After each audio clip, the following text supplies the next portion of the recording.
Fleet Admiral Vorontak of the Galactic Federation sat in his command chair and watched the blue planet grow larger on the main screen. Earth. Such a small world. Such a young species. The humans had only discovered faster-than-light travel 300 years ago. The Federation had ruled the galaxy for 10,000 years. This would be easy. The Admiral's scales shifted from green to a confident gold.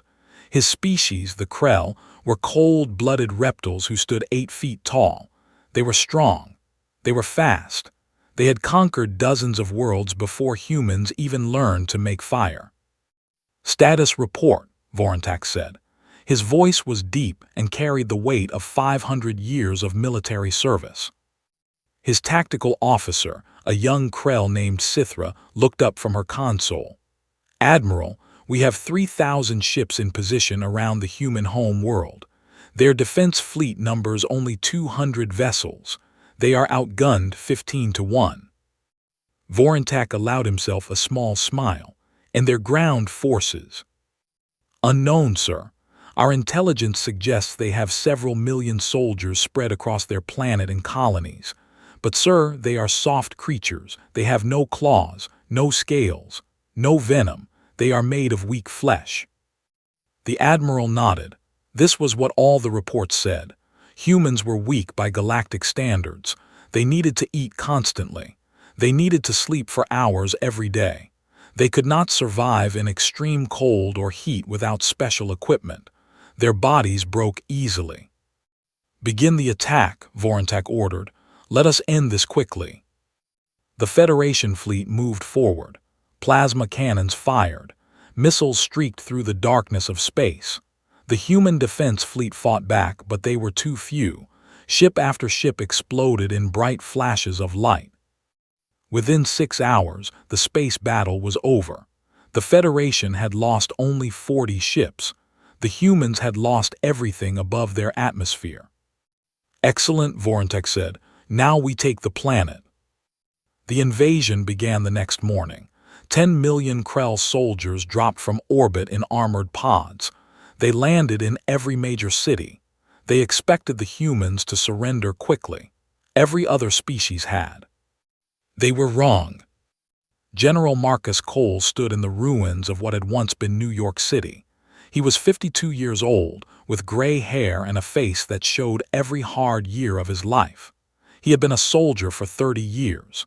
He had fought in the Mars Rebellion. He had led troops against pirates in the asteroid belt. But he had never faced anything like this.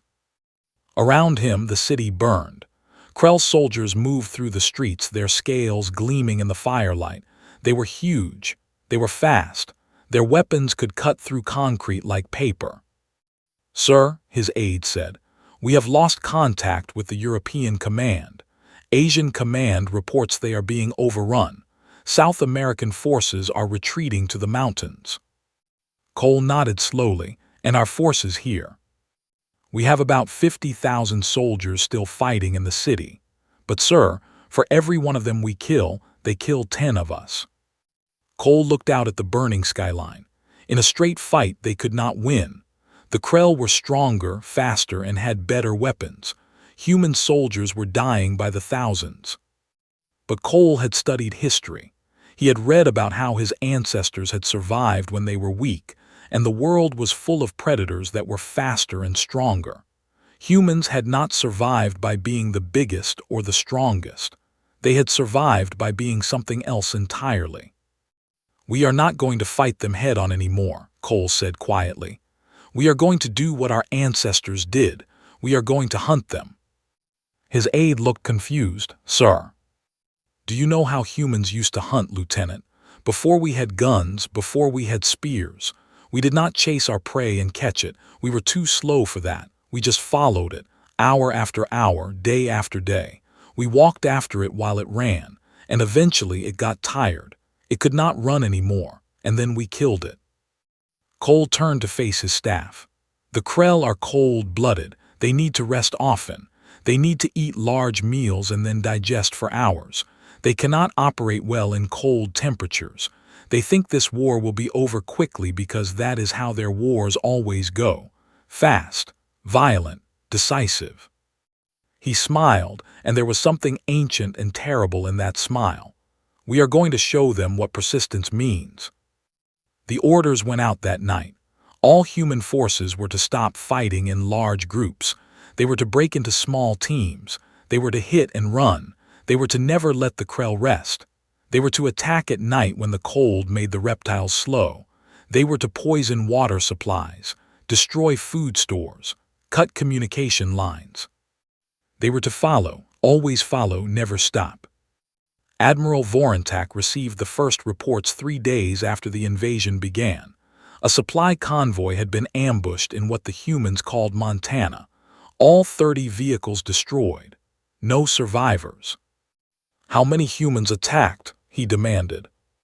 "Unknown, sir. The attack came at night. Our soldiers were sluggish from the cold." Vorontak dismissed it as a minor setback, but over the next week the reports kept coming. Ambushes, sabotage, Krell's soldiers found dead in their bunks, killed silently in the darkness. Entire outposts that went quiet, and when reinforcements arrived, they found nothing but bodies. The humans were not fighting like any enemy the Federation had ever faced. They were not standing and dying bravely. They were not surrendering when outmatched. They were hiding, waiting, striking when least expected, and then disappearing. "They are cowards," Sithra said. "They will not face us in honorable combat." Vorontak said nothing. He was beginning to wonder if honor had anything to do with survival. 1 month into the occupation, Vorontak called a meeting of his senior commanders. The mood in the room was tense. The scales of every Krell present had shifted to an uneasy gray.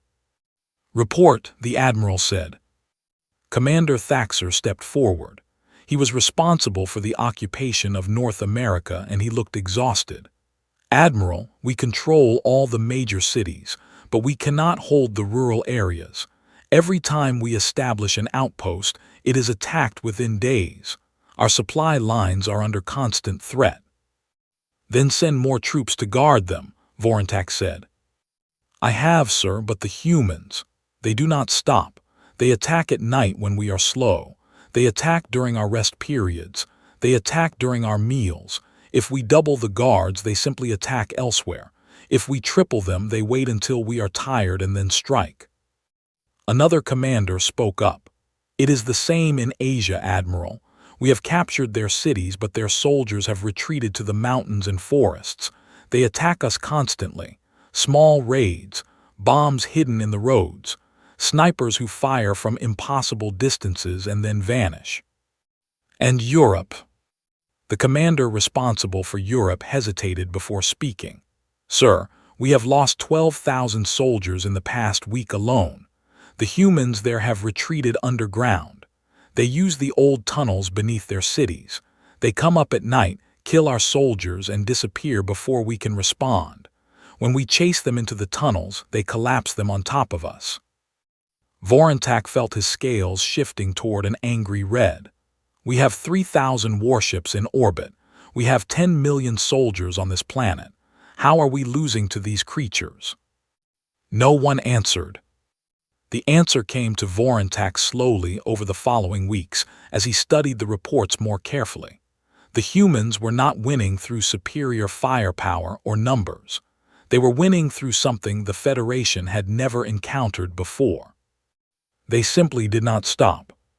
Krell soldiers needed to rest for 8 hours after intense activity. Humans could function on 4 hours of sleep. Krell soldiers needed to eat large meals and then remain still while they digested. Humans could eat small amounts while moving and keep fighting. Krell soldiers became sluggish in cold temperatures. Humans simply put on more clothing and kept coming.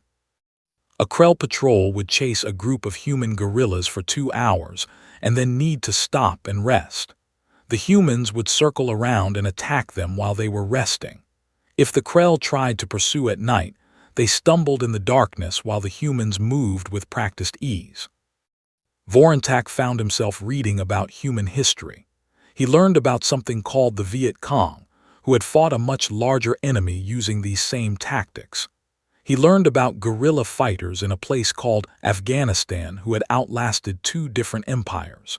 He learned about human hunters who had chased animals across open plains for days until the animals collapsed from exhaustion. It was called persistence hunting. Humans had evolved on a planet where they were not the fastest or the strongest predators, so they had developed a different strategy. They would follow their prey for hours or days, never letting it rest, never letting it recover. Eventually, the prey would simply give up from exhaustion, and then the humans would kill it. Vorontak realized with growing horror that this was exactly what the humans were doing to his army. On the ground, Sergeant First Class Maria Santos led her squad through the ruins of what had been Chicago. They had been fighting for 6 weeks now. They had not slept in a real bed. They had not eaten a hot meal. They had lost half their number. But they were still fighting. "Target ahead," whispered Private Chen. "Krell patrol, 8 of them. They are setting up camp for the night." Santos looked through her binoculars. The Krell were indeed making camp. They had marched all day and now they needed to rest. That was always the pattern. The reptiles could move fast when they wanted to, but they could not keep it up. They needed to stop. They needed to eat. They needed to sleep. Humans needed these things too, but humans could push through. Humans could ignore their body's demands for just a little bit longer, and a little bit longer, and a little bit longer. "We wait," Santos said. "Let them get comfortable, let them start to relax, then we hit them." 2 hours later, the Krell were asleep. Their metabolism had slowed. Their bodies were processing the large meal they had eaten. They had posted guards, but the guards were drowsy, their eyes struggling to stay open in the cool night air. Santos and her squad moved like ghosts. They had learned to walk silently. They had learned to use the darkness. They had learned exactly where to strike the Krell to kill them quickly and quietly. The guards went down first, then the sleeping soldiers. It was over in 90 seconds. "Gather their weapons and supplies," Santos ordered. "Leave the bodies where they will be found. Let their friends know what happened." By the time the sun rose, the squad was 5 miles away, already tracking their next target. Scenes like this were happening all over the planet. Human resistance fighters who should have been broken weeks ago were still fighting. They were tired, they were hungry, they were wounded, but they kept going, because that was what humans did. They endured. Admiral Vorontak received the casualty reports every morning. At first, the numbers had been acceptable. War always had costs, but as the weeks turned into months, the numbers began to tell a different story. The Federation had started with 10 million soldiers on Earth. After 3 months, they were down to 8 million, not because of any great battle, but because of 1,000 small ones. Ambushes, raids, traps, death by 1,000 cuts. And the humans were still fighting. "We need reinforcements," Thaxter said during one of their meetings. "Another 5 million troops at least." "And if those 5 million die as well," Vorontak asked, "do we send 5 million more, and then 5 million after that?" "We must crush them, Admiral. We must show them the futility of resistance. We have destroyed their cities. We have killed millions of them. We control their skies, their seas, their space, and still they fight." Vorontak shook his head. "I am beginning to wonder if they even understand the concept of futility." He ordered the reinforcements anyway. 5 million fresh troops arrived from the nearest Federation garrison world. They were eager and confident. They had heard the reports of human weakness and assumed the war would be won easily.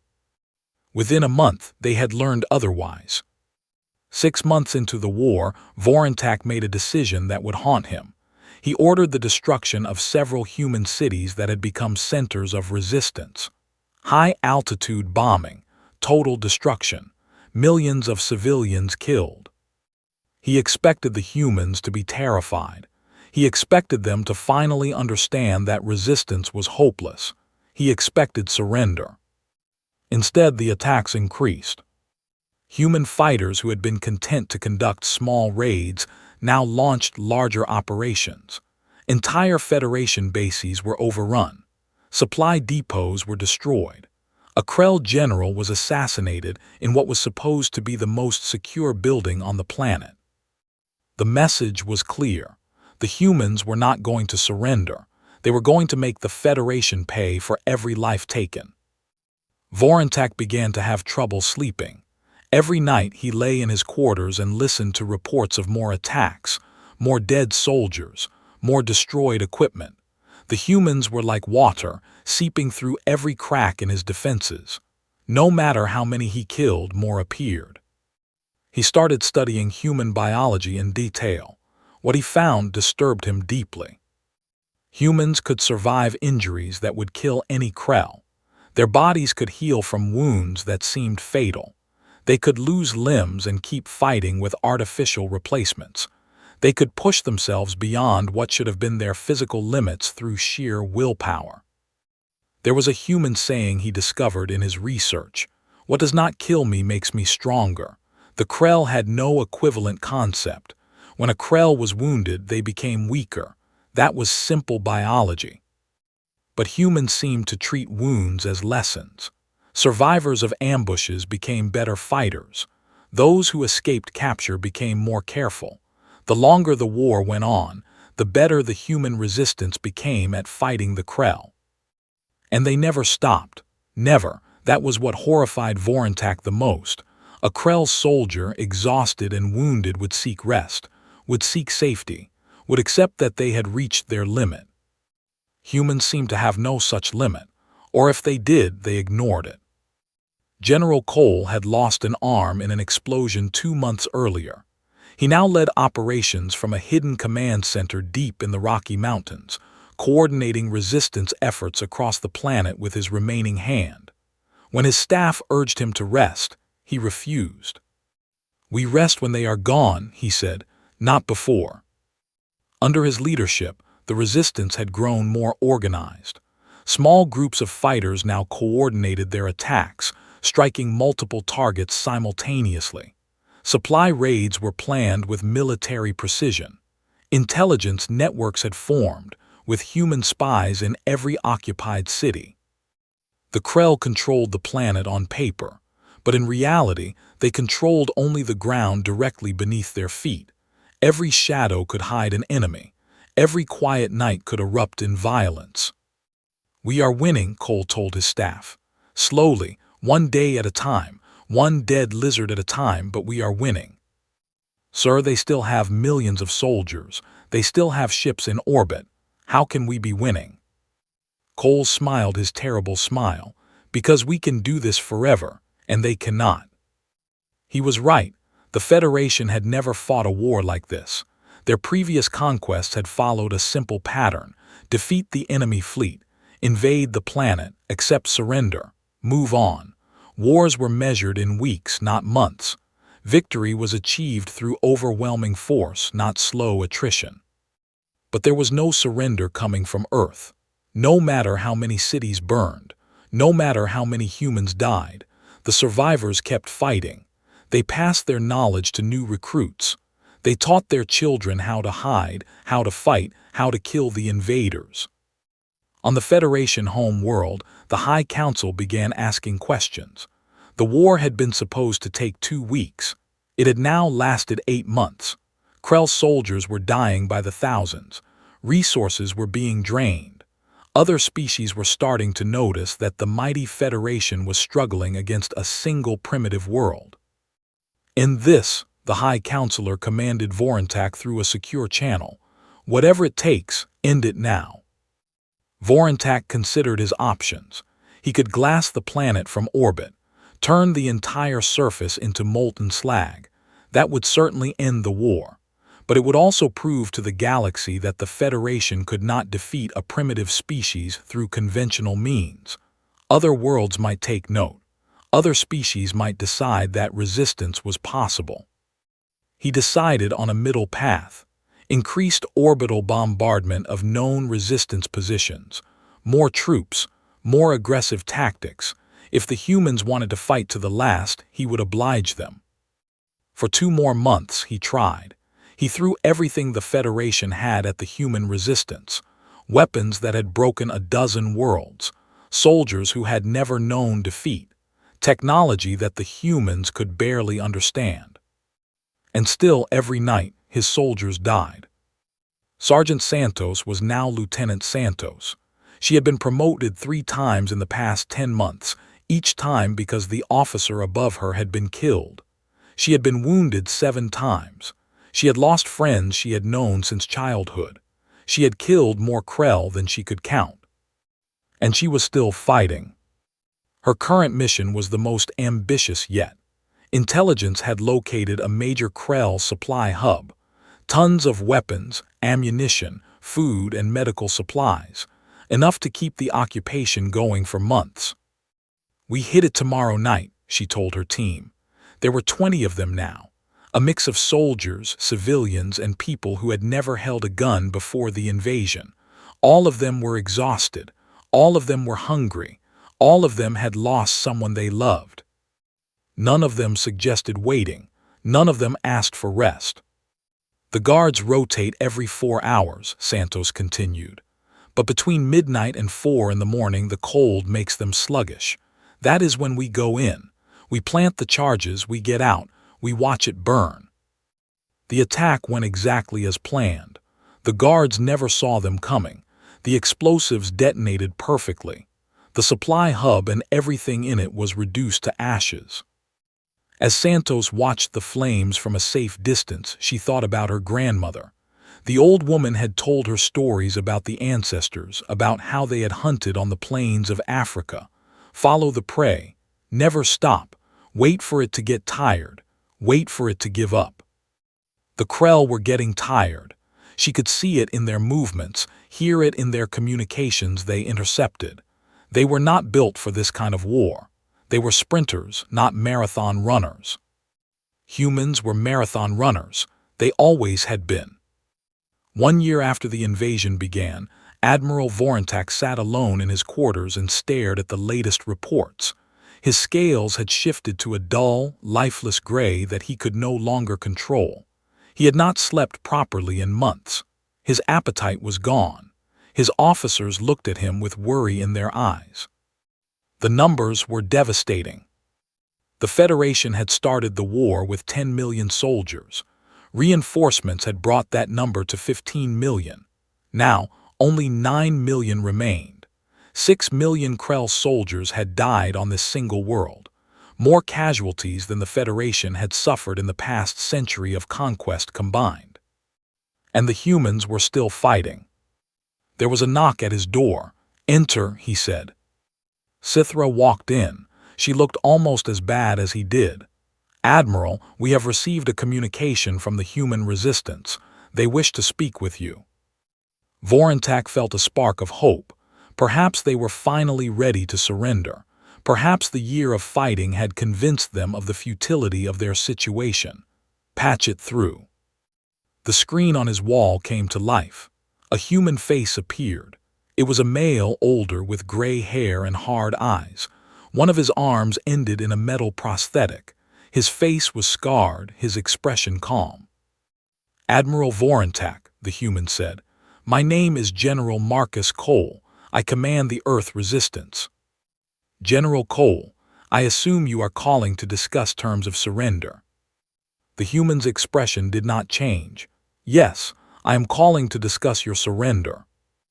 Vorontak felt his scales flush red with anger. "You dare? You have lost every space battle. You have lost every major city. Your population has been reduced by 1/3. You are hiding in holes in the ground like animals, and you speak of my surrender." Cole nodded slowly. "Yes, because I know something you are only beginning to understand. You cannot win this war. We have 3,000 ships. We have 9 million soldiers. We have technology you cannot match." "And we have time," Cole said. "We have been fighting for a year. We can fight for 10 years, 20, 100, however long it takes. Can you?" Vorontak said nothing. "I have studied your species," Cole continued. Your soldiers are not built for this kind of war. They need rest. They need warmth. They need large meals and time to digest. Every month your combat effectiveness decreases while ours increases. Your soldiers are becoming afraid. They do not sleep well. They jump at shadows. They make mistakes. And your people, Vorontak demanded, they are not afraid. Of course they are afraid, but fear does not stop us. Exhaustion does not stop us. Hunger does not stop us. We have a word for what we are. We call it stubborn. We simply refuse to give up. It is how we survived on our world when there were animals that could kill us with one blow. We did not give up. We followed them. We waited. We outlasted them. And eventually we won. Cole leaned forward. That is what we are doing to you, Admiral. We are following you. We are waiting. We are outlasting you. And eventually we will win. Vorontak felt something he had not felt in 500 years of military service. He felt doubt. What are your terms? Full withdrawal of all Federation forces from Earth and our colonies. Recognition of human sovereignty.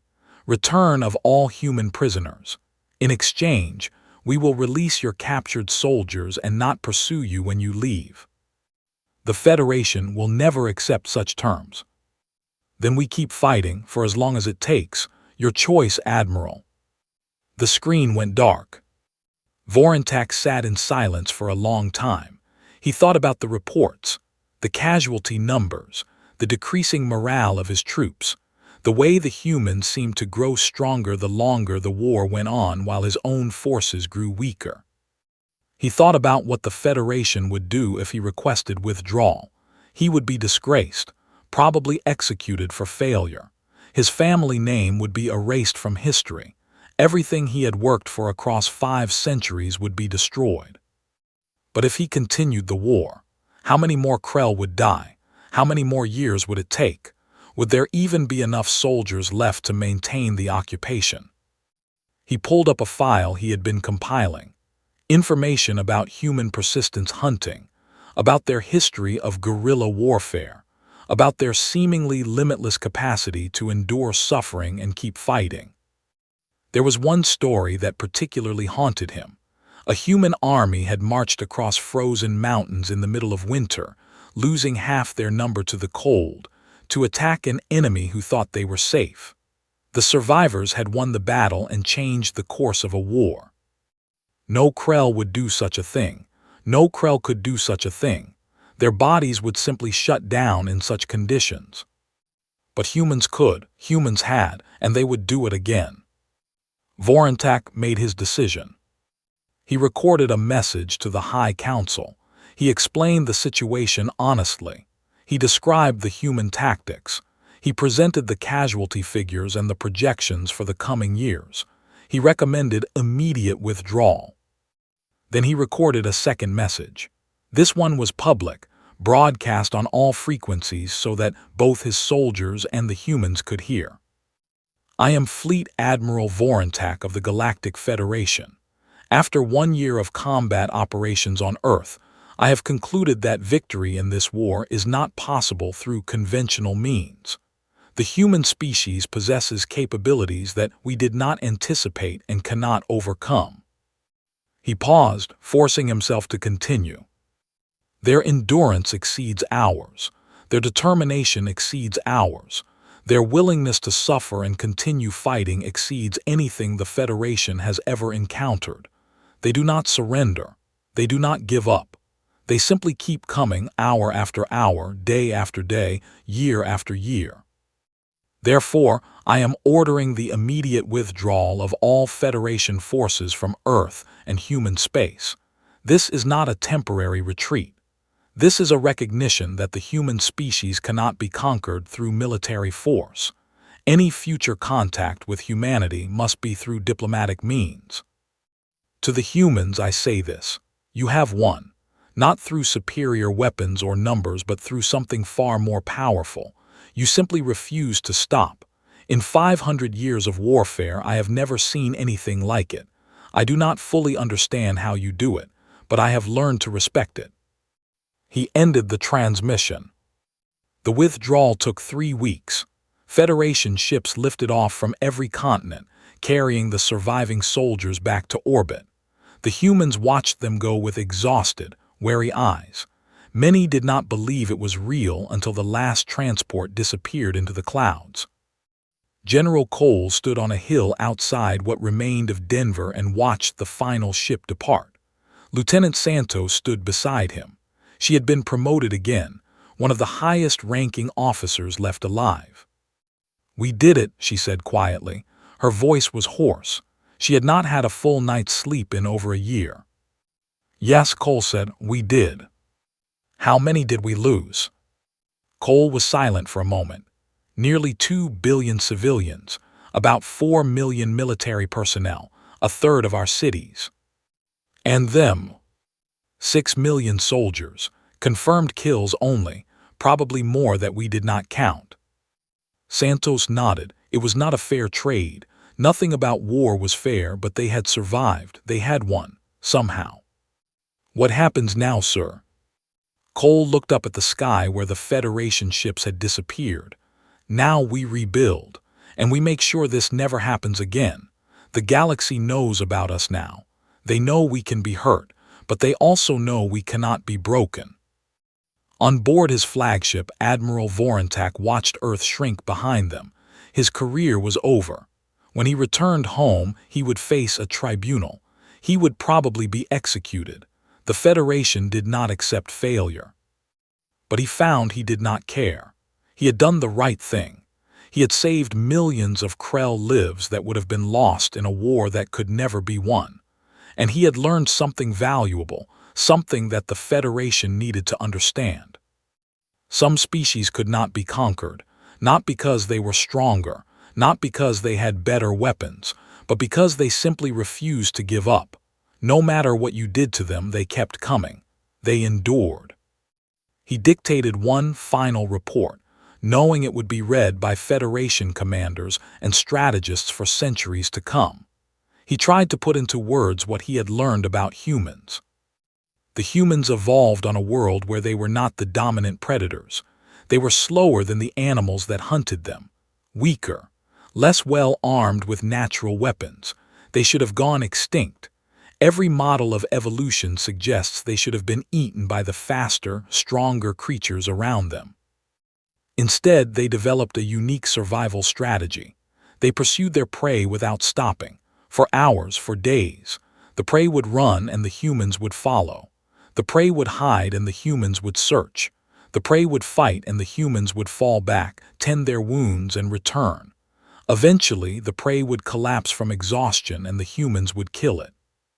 This is called persistence hunting. It requires no superior speed or strength.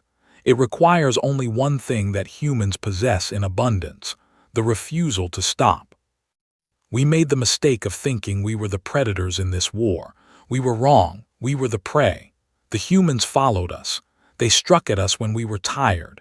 They waited us out when we were strong. They endured losses that would have broken any other species. And in the end, we were the ones who gave up. My recommendation to any future commander is simple.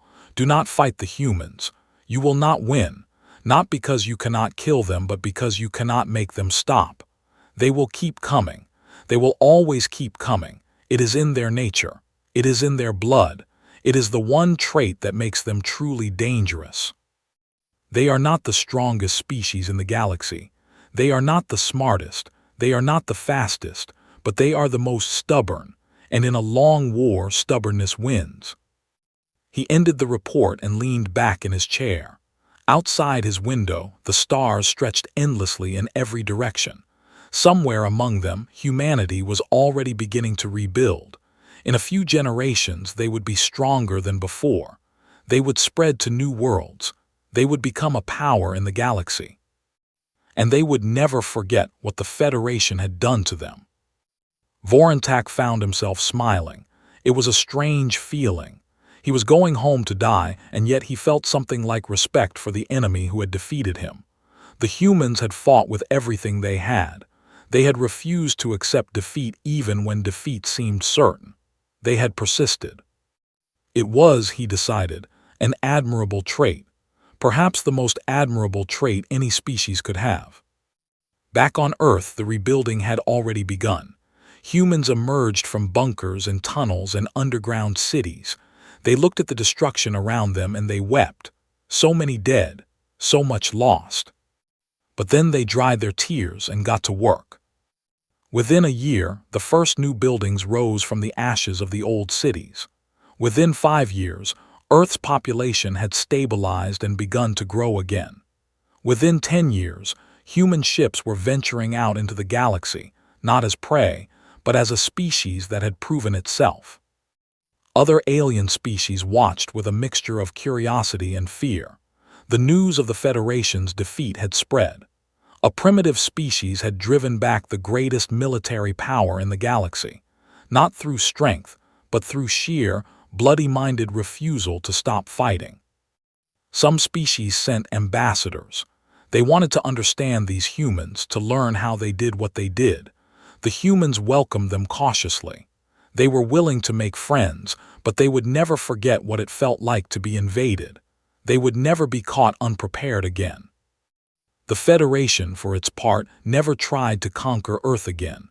Vorontak's report had been read by every commander, studied by every strategist. The conclusion was always the same. Do not fight humans. You cannot make them stop. In the end, it was not weapons or technology or numbers that saved humanity. It was something far older, something that had been bred into them across millions of years of evolution on a dangerous world. It was persistence, the simple, unstoppable ability to keep going when any sane creature would have given up.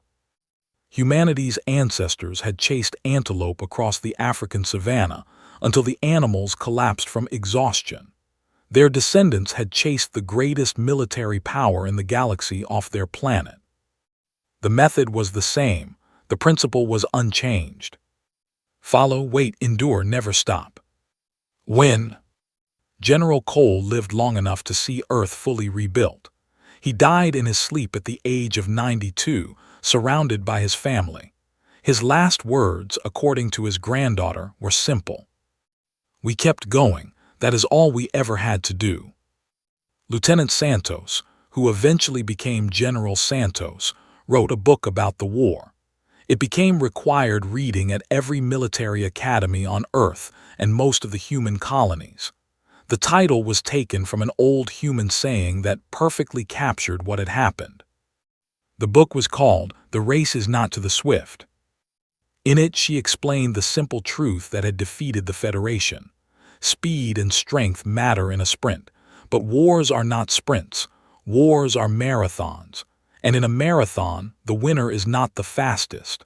The winner is the one who keeps running after everyone else has stopped.